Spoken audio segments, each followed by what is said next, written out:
Carl Jung documented a psychological pattern so unsettling that he called it one of the most difficult transformations he had ever seen in human nature. In case after case, he noticed something strange. Patients, especially empaths, who appeared gentle, fragile, even broken, until one day, something inside them snapped. These were the people I call the awakened ones. They weren't just surviving abuse. They embodied Jung's idea of shadow integration, facing the parts of themselves they had been taught to suppress. And when that happened, they didn't just change their own lives. They shifted how we understand psychology itself. Jung spent decades watching this phenomenon unfold, especially in empaths, and what he found continues to disturb psychologists even today. His conclusion? The kindest people are not weak. They are weapons waiting to be forged. At his Zurich clinic, Jung's case files show a repeating pattern. Over and over, patients came to him carrying the same kinds of wounds. These weren't random. They were consistent. They were empaths, people who had been crushed under the weight of others' dysfunction.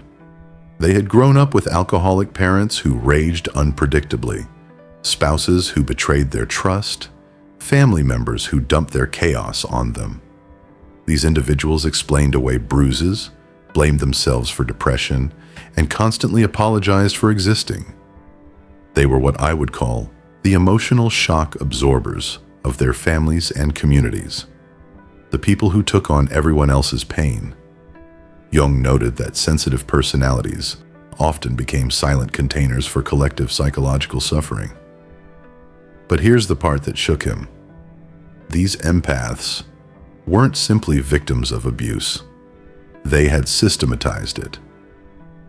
When Jung asked these patients to describe their relationships, he expected confusion, scattered thoughts, the jumbled stories of damaged people. Instead, he saw something chilling. They had been keeping records, not written, but mental, detailed archives of every person who had hurt them, their triggers, insecurities, fears, and patterns. Empaths, it turned out, weren't just absorbing pain. They were studying it, tracking it with the precision of scientists. And here's the twist. They never used this information. Not once. Until, that is, something finally broke them. Jung began to realize that the empath's mind wasn't just a diary of suffering. It was closer to what I would describe as a strategist's war room, waiting for activation. If you've ever felt underestimated, if people assume you're just too sensitive, drop this in the comments. I see everything. That was Jung's revelation. He wasn't looking at helpless victims. He was sitting across from what I'd call hidden psychological geniuses, people who had unconsciously developed advanced observational powers. Their gift wasn't invention. It was something deeper. They were like emotional archaeologists. Just by observing micro-expressions, subtle tones, body language, they could dig up buried trauma and hidden motives. Jung even tested this. He brought colleagues into sessions without telling the patients anything about them. Within minutes, these empaths identified childhood traumas, relationship struggles, and professional insecurities with an accuracy rate above 95%. They weren't psychic. They weren't magical. They were just paying attention at a level most people never reach. What others called intuition, they described as nothing more than data collection. Jung started to see the bigger picture. Empaths don't just feel more than others. They process emotional information faster, sharper, and with incredible accuracy. Their brains are wired for human pattern recognition. But here's the tragedy. Society had conditioned them to believe this gift was a curse. Every time they pointed out a hidden truth, an affair, a manipulation, a lie, They were told they were imagining things or being dramatic or too emotional. So they learned to shut up.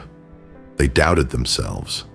They apologized for truths no one else wanted to face. But the truth doesn't vanish just because it's silenced. It piles up, heavier and heavier, until something inside eventually cracks. And this is where Jung's cases take a terrifying turn. These weren't nervous breakdowns. These were breakthroughs. Jung noticed a pattern. The transformation in empaths didn't happen slowly. It was sudden, explosive, like lightning. And the trigger was always the same: betrayal. Not minor betrayals. The deep kind. Betrayal by someone they loved and trusted completely.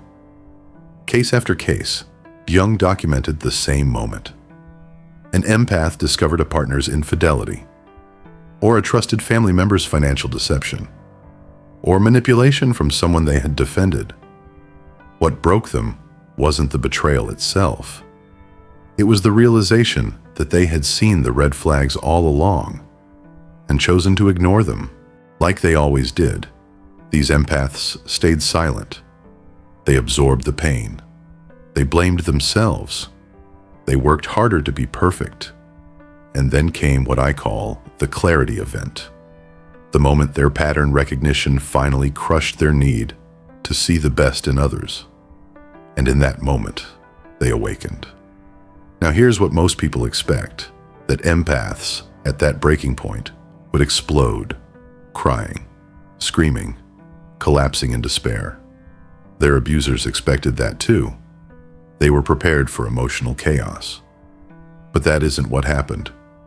Instead, the empaths became calm, unnaturally. This, Jung wrote, was the exact moment when someone integrates their analytical mind with their emotional intelligence, when they stop being fragmented and become whole. What followed was one of the most chilling transformations Jung ever witnessed. These empaths didn't lash out. They didn't throw accusations. They didn't rage. They simply started speaking.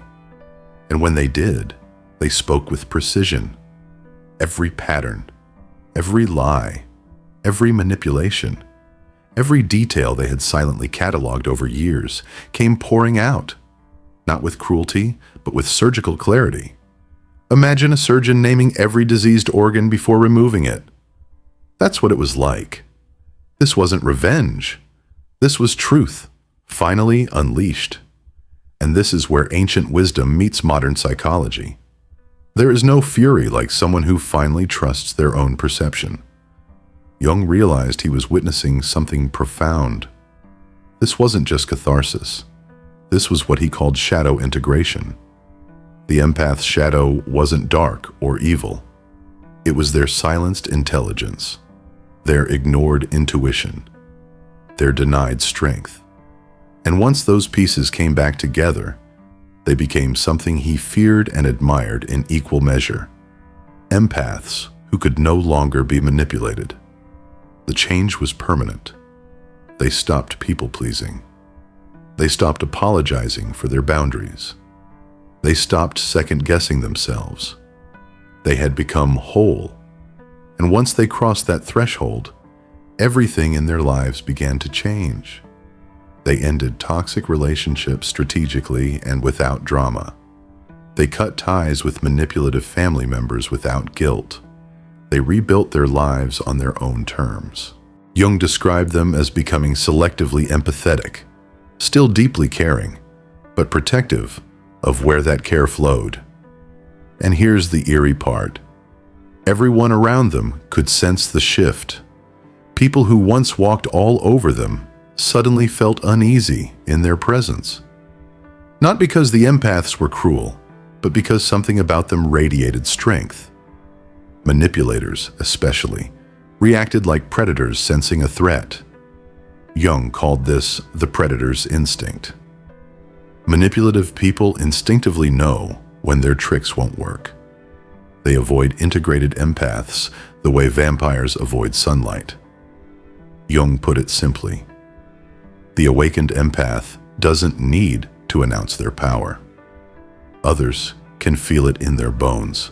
Jung's fascination with these cases went beyond his professional curiosity. Something about these transformed empaths unsettled him at a personal level. He recognized himself in them. Jung, by modern standards, would be considered a highly sensitive person. He knew what it meant to feel too much, to see truths that others couldn't or wouldn't see. Watching these transformations forced him to confront a haunting question.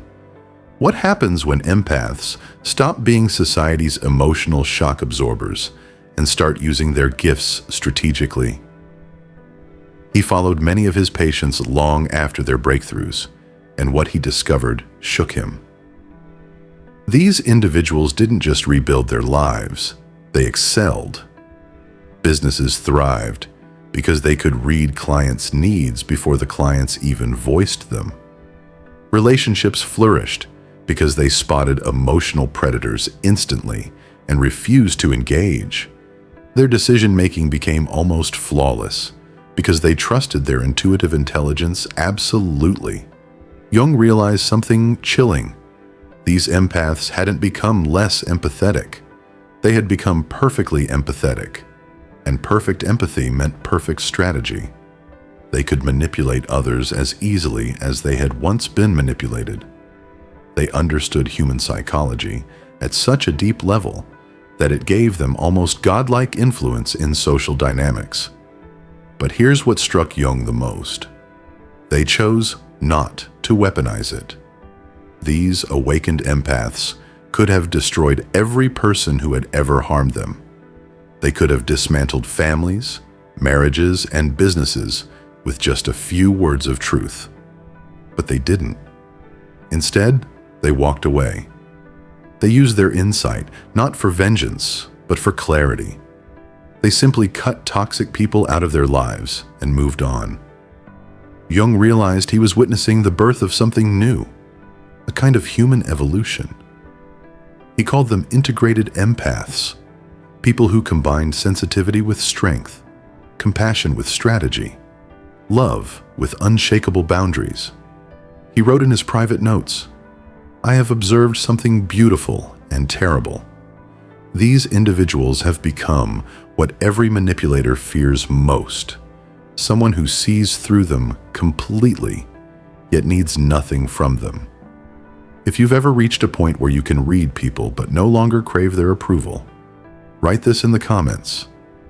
I see you, but I don't need you. The ripple effects of these transformations went far beyond the individuals themselves. When an empath awakened, it shook their entire social system. Families built on dysfunction began to collapse, not because the empath attacked them, but because the empath stopped enabling them. The alcoholic relative who relied on the empath as an emotional crutch suddenly had to face their addiction alone. The manipulative sibling lost their favorite punching bag. The depressed family member who demanded constant validation had to find another source of support. Meanwhile, healthy relationships grew stronger.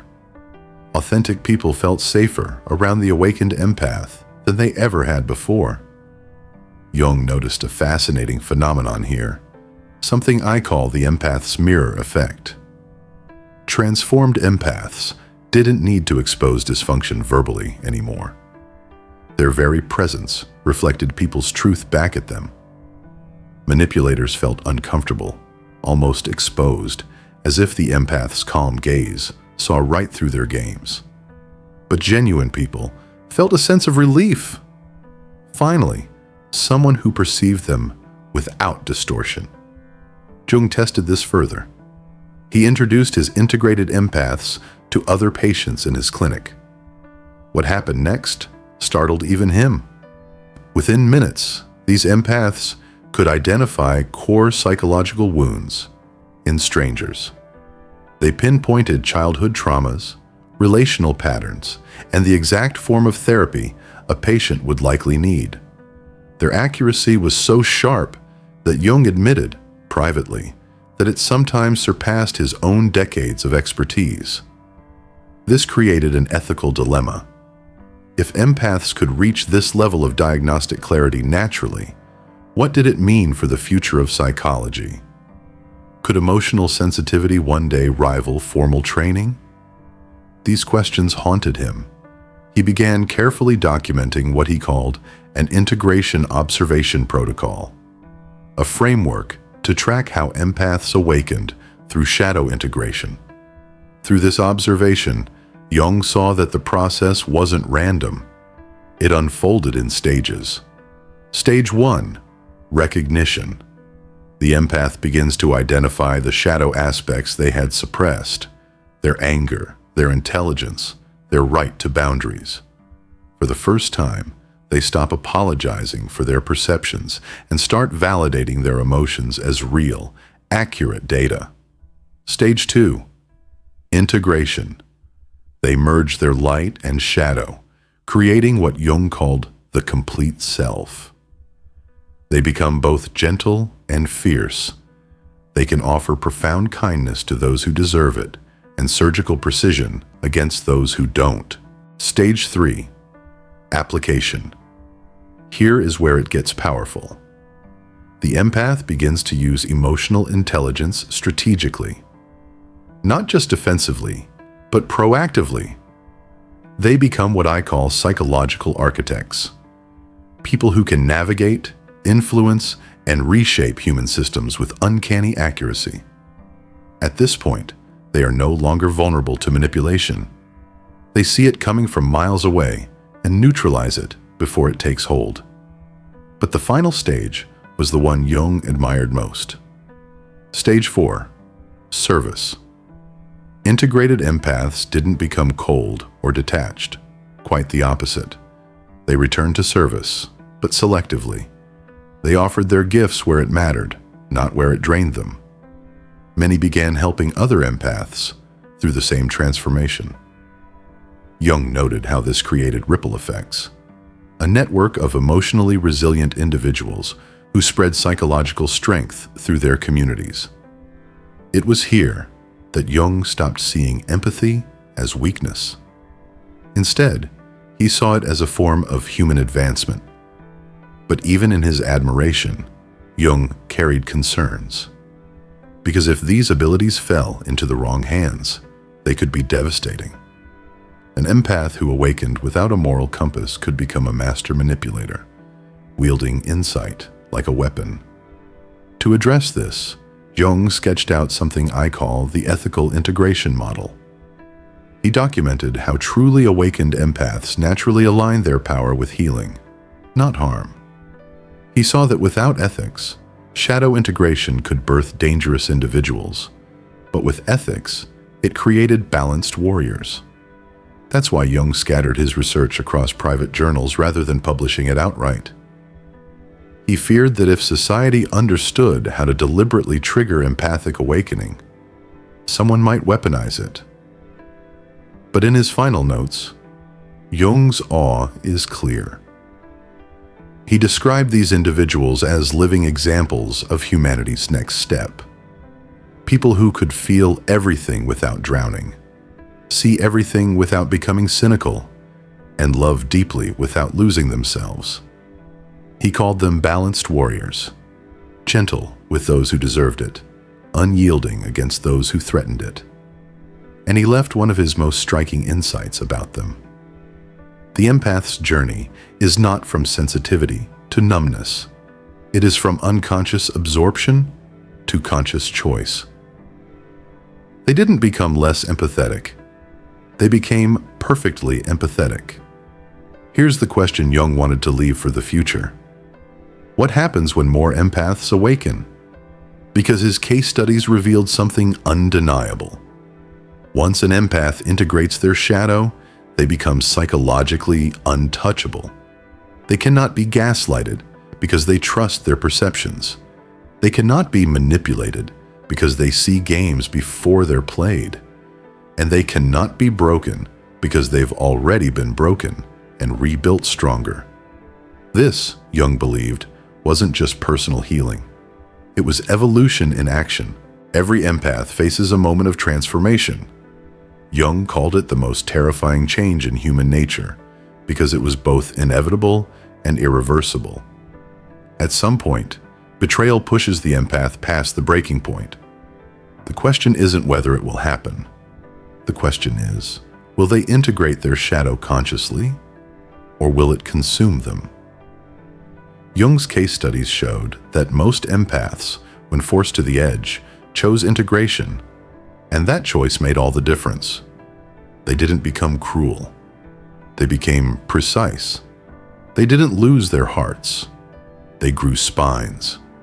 The empath, who once absorbed pain, unconsciously became someone Jung described as love with boundaries. A person who could care deeply while refusing to be destroyed in the process. Jung saw that this awakening didn't create new people. It revealed who they had always been beneath layers of conditioning. Society had trained them to doubt, apologize, and minimize their perceptions. Once that conditioning broke, their true nature surfaced, resilient, discerning, powerful. He wrote, "The empath's greatest tragedy is not their sensitivity, but how long they wait to honor it." Think back to where Jung began. Documenting cases so disturbing, he struggled to put them into words. What he found was that empaths were never naturally victims. They were naturally powerful. Society had only convinced them otherwise. When an empath snaps, they aren't shattering. They are awakening to abilities they had all along. Jung's case files confirmed what manipulators fear most. The kindest people are often the strongest, because kindness without strength is submission. True kindness comes with boundaries. Within months of integration, his patients' lives transformed. They no longer begged for love or tolerated abuse. They stopped second-guessing their instincts. They became immune to psychological games. And something else happened. Others could feel it. Manipulators sensed resistance before words were spoken. Toxic relatives avoided them. Healthy people felt drawn to them. Jung described this as a shift in presence itself. The integrated empath radiates truth. Modern psychology now echoes Jung's findings. Research shows that empaths with strong boundaries are resistant to gaslighting, highly accurate in reading emotions, and significantly less prone to repeated cycles of abuse. It's what Jung feared and admired most. Once awakened, the empath is psychologically invincible. He also noted one final stage of integration: the return to service. Awakened empaths didn't isolate. They became selectively generous. Many used their insight to guide others through the same process. Their presence created ripple effects, forcing families, workplaces, and communities to evolve. Some resisted. Dysfunction collapsed. Others grew stronger. Jung described awakened empaths as mirrors of truth. They didn't need to expose dysfunction. It revealed itself in their presence. But Jung also left a warning. In the wrong circumstances, this power could be corrupted. An empath who integrates without ethics can become a master manipulator, using precision for control rather than healing. That's why he emphasized what I call the ethical integration model. True awakening requires pairing insight with responsibility. For those who achieve it, the result is what Jung called balanced warriors. People capable of immense tenderness with the innocent and unshakable resolve against exploitation. Near the end of his career, Jung wrote, "The empath's journey is not to become less sensitive, but consciously sensitive." That is the core truth. These transformations weren't about losing empathy, but about wielding it wisely. The empath who awakens becomes someone who can feel everything without drowning, see everything without despair, and love without losing themselves. And here's where Jung's insights remain prophetic. He saw awakened empaths not as anomalies, but as prototypes for human evolution. People who could navigate emotional complexity with precision, immune to manipulation, yet still profoundly compassionate. He believed they represented psychology's most powerful evolution. So if you've ever doubted yourself, remember, your sensitivity is not your weakness. It is your hidden strength. The moment you choose to trust it consciously, you stop being vulnerable and start being untouchable. That's Jung's legacy. Proof that empaths are not doomed to be broken. They are destined to awaken.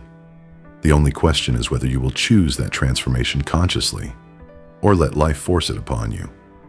If you're ready to step into what Jung called the integrated empath, write this in the comments.